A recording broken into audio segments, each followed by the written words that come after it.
সৃষ্টির মধ্যে আমার রসুল শ্রেষ্ঠ। তিলকার রসুলু ফাদ্দালনা বাদাহুম আলা বাদ মিনহুম মান কাল্লামাল্লাহু ওয়া রাফা বাদাহুম দারাজাত। 3,70,000 পয়গম্বরের মধ্যেও আমার রসুল, জোরে বলেন সুবহানাল্লাহ। আমরা নবীকে এখনো পর্যন্ত অনেকে আছে নুরুন নবী হিসেবে মেনে নিতে পারতেছি না, ঠিক কিনে? অনেকে বলে যে না, রসুল মেডিন নবী। হে ইমানদার, সমস্ত ফেরেশতা নূরানি, জিবরিল নূর, আমার রসুল নূর। জিবরিল বড় না নবী বড়? আমার নবী বড়। কিন্তু ইয়া বারিলাহি, তুমি আল্লাহ যদি আমার নবীকে যদি নূর ফেরেশতার ভিতর দিয়ে দিতেন, ফেরেশতার দলের ভিতর যদি আমার নবী আসতো, তাহলে আজকে আমরা নবী পাওয়া সম্ভব হতো না। নবীর মাধ্যমে ইসলাম পাইতাম না, নবীর মাধ্যমে কোরআন এবং ঈমান পাওয়া কঠিন হয়ে যেত। আমার নবী যদি ফেরেশতার ভিতর থাকতো, কিন্তু নবীকে ফেরেশতার ভিতর না দিয়ে আমার নবীকে বনি আদমের ভিতর, মানব জাতির ভিতর কেন দিয়েছে?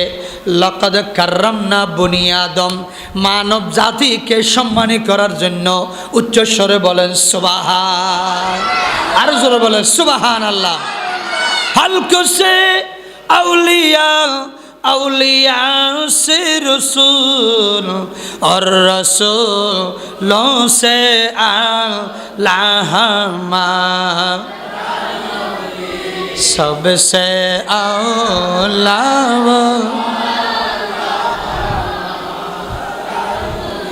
सबसे बाला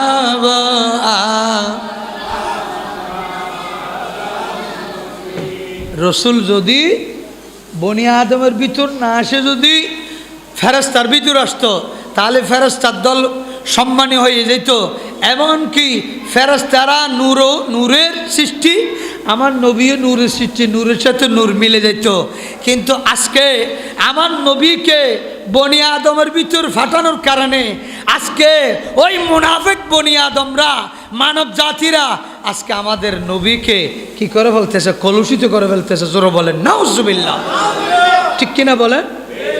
তাহলে নবীর সাথে বাজার কারণে আজকে আমরা সম্মানী হয়ে গেছি, দামি হয়ে গেছি, আমরাও নূরের সৃষ্টি হয়ে গেছি। জোরে বলেন সুবহানাল্লাহ। আউয়ালু মা হালাকাল্লাহু মিন নূরি ওয়া কুল্লু হালাইকা মিন নূরি।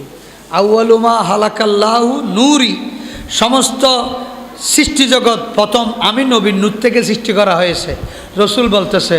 আবার সমস্ত সৃষ্টি আউয়ালু মা হালাকাল্লাহু নূরি, আল্লাহ সর্বপ্রথম আমি নবীর নূরকে সৃষ্টি করেছেন। আমি নবীর নূর থেকে সমস্ত সৃষ্টিকে বানিয়েছেন। জোরে বলে সুবহানাল্লাহ।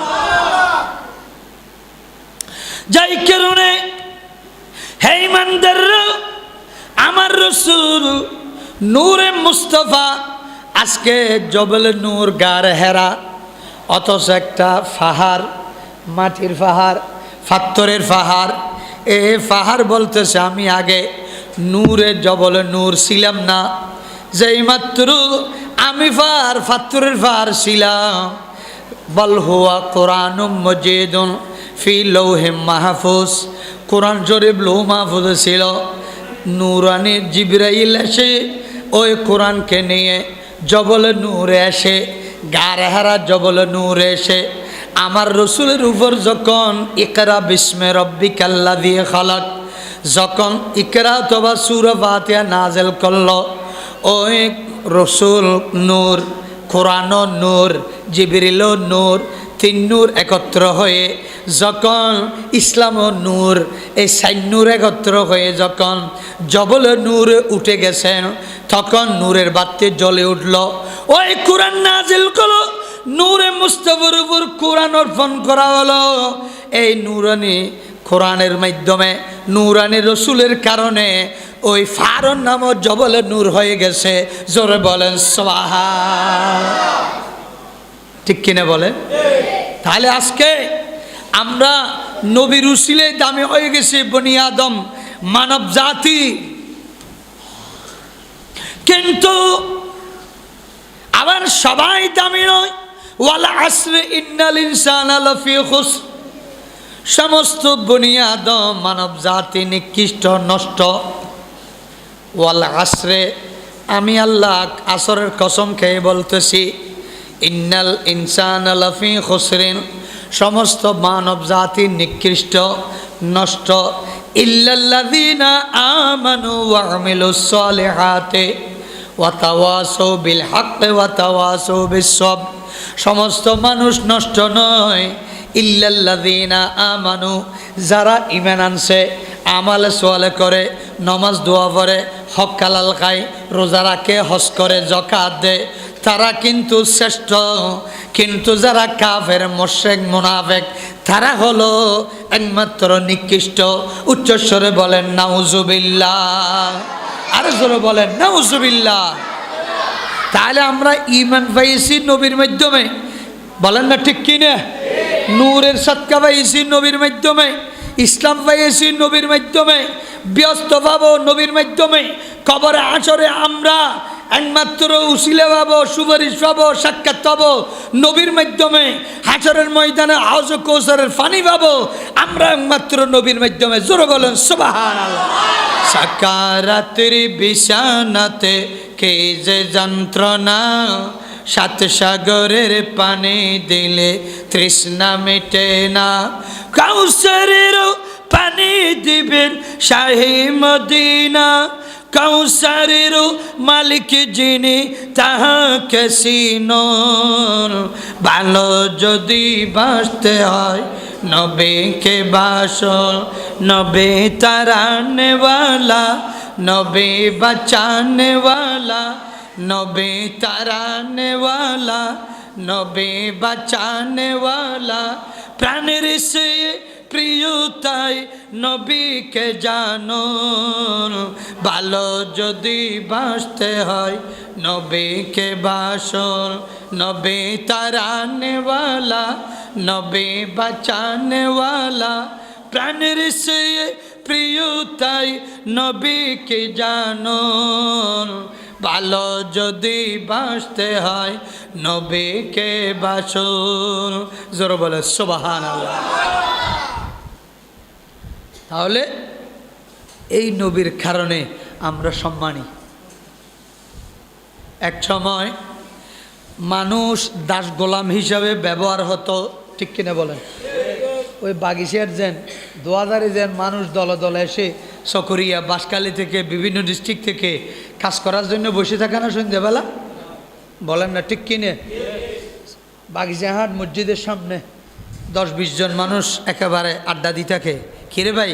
হয়তো ভাই আমরা কিছু কাজকর্ম করার জন্য আসছি দি। আহা, 2-4-5 দিনের জন্য, 15 দিনের জন্য, 1 মাসের জন্য নিয়ে যাচ্ছে ডেলি কাজ করার জন্য, মাস্টিয়ে কাজ করার জন্য। এটা কোনো রকমের সারে। আবার নবী আসার আগে মানুষ বাজারের মধ্যে বেচা কিনে হতো 3 ধরনের। কোন ধরনের? তোমাকে আমি গোড়া জীবনভরের জন্য নিয়ে যাব, কয় টাকা নেবে? তোমাকে গোলাম হিসেবে, চাকর হিসেবে নিয়ে যাব। অথবা তোমাকে আমি ক্রয় করে নিয়ে যাব, আমি যতদিন বাঁচিয়েছি এতদিন তুমি আমার বাড়িতে কাজ করবে, আমি যখন মারা যাব তুমি আজাদ এবং স্বাধীন হয়ে যাবে। সুবহানাল্লাহ বলেন না? অথবা বলবে কি, আমি তোমাকে এত টাকা দিয়ে কিনে নিলাম, এই টাকাগুলো যতদিন শোধ হয়ে যাবে তখন তুমি আবার আজাদ হয়ে যাবে। এই ধরনের শর্ত কন্ডিশন দিয়ে মানুষ বেচা কিনা হয়েছে। যেমন হযরত বেলাল রাদিয়াল্লাহু তাআলা আনহুকে মুনির যখন ক্রয় করে নিলেন, আহা, এরপরে ওই মুনিব জিজ্ঞাসা করল, কি ব্যাপার, তুমি নামাজ দোয়া পড়তেছ, অথচ আমি তো আল্লাহকে বিশ্বাস করি না, আমার তো নামাজ দোয়া নাই। তুমি এইভাবে যদি নামাজ দোয়া পড়ো, আল্লাহকে মানো, আমার দেবদেবীকে যদি তুমি ইনকার করো, স্বীকার করো, এটা তো আমি সহ্য করব না, তাড়াতাড়ি তুমি ঈমান ছেড়ে দাও। কিন্তু রাসূল বলে দিয়েছেন, এ বেলাল হাবশী রাদিয়াল্লাহু তাআলা আনহু, খবরদার, আন-নবিয়্যু আওলা বিল মুমিনিনা মিন আনফুসিহিম, আমি নবীর মোহাব্বত, ইসলামের মোহাব্বত এটা জানার চেয়ে বেশি দামি। উচ্চস্বরে বলেন সুবহানাল্লাহ। তখন এটা মনে আসে ওই বেলাল হাবশী রাদিয়াল্লাহু তাআলা আনহু, তাহলে আসল মুনিব হলো আল্লাহ, দুনিয়ার মুনিব হলো যে ক্রয় করে আনছে। তখন ওই মুনিবকে বলে দিয়েছে, এই মুনিব তুমি আমাকে কিছুদিনের জন্য টাকা দিয়ে কিনে আনছো, কিন্তু আমার জান দিয়েছে, মাল দিয়েছে, শরীর দিয়েছে, অঙ্গ প্রত্যঙ্গ সব কিছু দিয়েছে, একমাত্র আমার আল্লাহ হালেক আর মালেক। আমি ওই আল্লাহর ইবাদত করব, আল্লাহর কলমা পড়ব, নবীর কলমা পড়ব, আমি তোমার কথা মতো চলতে পারবো না। দুনিয়ার ক্ষেত্রে আমি তোমার কাজকর্মগুলো সমাধা করব, তোমার ডিউটি করব, পারিবারিক এবং তোমার কাজকর্মগুলো আমি কি করব, সমাধা করব। কিন্তু ওই মুনিব আর দেরি করে নাই, রাগ করে হযরতে বেলাল হাবশী রাদিয়াল্লাহু তাআলা আনহুকে এমনভাবে হাত পা বেঁধে রোদের মধ্যে এমনভাবে শোয়ায় রাখছে, বুকের উপর বড় একটা পাত্র তুলে দিয়েছে, নিচে গরম বালু। ওই সময় এমনভাবে আহাত আহাত আহাত, লা ইলাহা ইল্লাল্লাহ, লা ইলাহা ইল্লাল্লাহ, আল্লাহ ছাড়া কোনো মাবুদ নাই, এ আমার মুনিব, দুনিয়ার মুনিব, তুমি যতই কষ্ট দাও না কেন আমি বেলাল জানতে দিতে রাজি, ইমান দিতে রাজি না। জোরে বলেন সুবহান। গোলামানে আমাদে जान देने में नहीं डरते, ये सर कटे जाए यारा यारा, कोई परवाह नहीं करते, सलातुन या रसूल।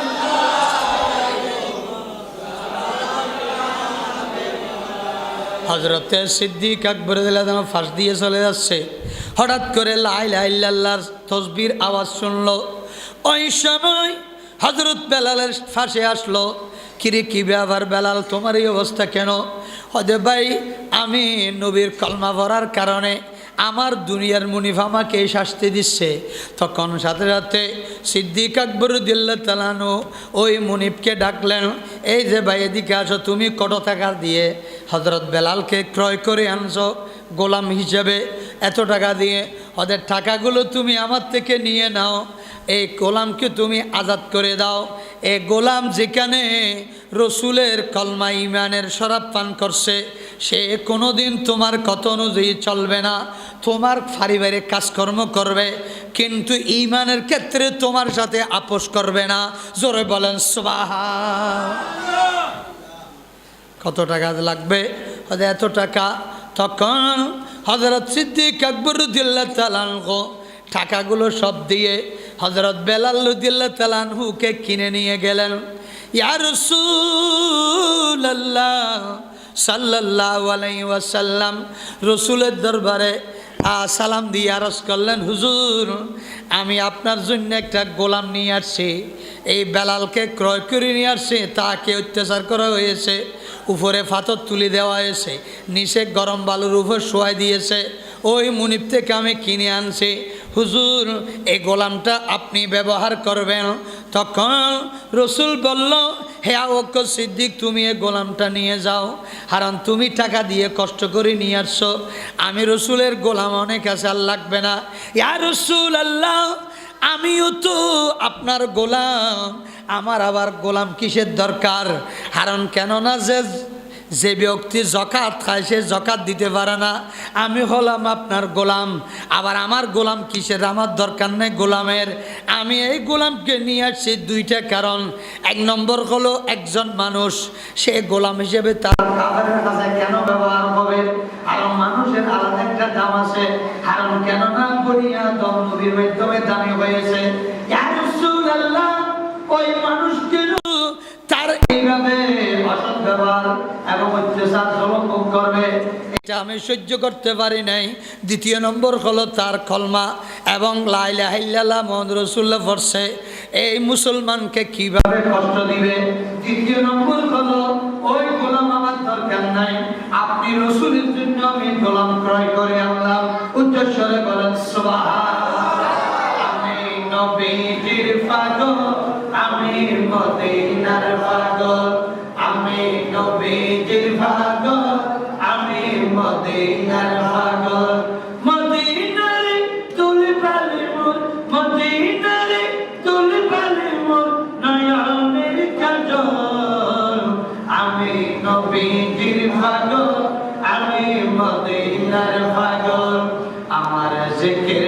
নবী নবী দুই চোখের মদিনার ছবি আমার জিকির নবী নবী দুই চোখের মদিনার ছবি নবীর প্রেমে দিতে রাজি জীবনের সকল আমি নবীজির পাগল আমি মদিনার পাগল সালাতুনিয়া সালামুনিয়া হাবিবাল্লাহ।